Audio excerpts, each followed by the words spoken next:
મારું નામ ઉપેન્દ્રભાઈ વાળા, મીઠાપુર ડુંગરી સરપંચ. વન્ય પ્રાણીઓના સતત હુમલા વધી રહ્યા છે.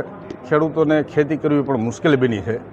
ત્યારે ફોરેસ્ટ વિભાગને જાણ કરીએ છીએ કે દીપડો અહીંયા આવે છે, ગામમાં આવી જાય છે, સિંહ ગામમાં આવી જાય છે, ત્યારે પણ કોઈ પણ જાતની કોઈ સગવડતા ફોરેસ્ટ ખાતું કરતું નથી. ઓનલી ફોર એને જંગલની અંદર ચેકડેમો બનાવવા, જે કાંઈ કામગીરી કરવી હોય એમાં રસપસ રહે છે.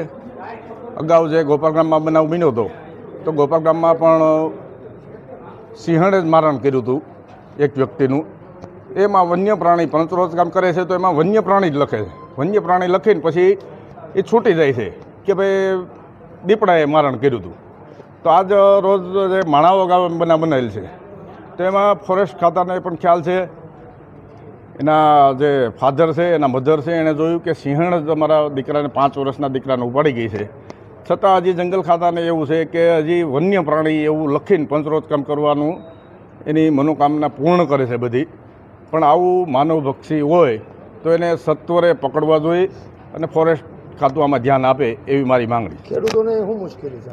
ખેડૂતોને કપાસ વીણવા જાવ તો કપાસ પણ વીણી નથી શકતા, ખેતી કરવી હોય તો ખેતી કરવા પણ નથી જઈ શકતા.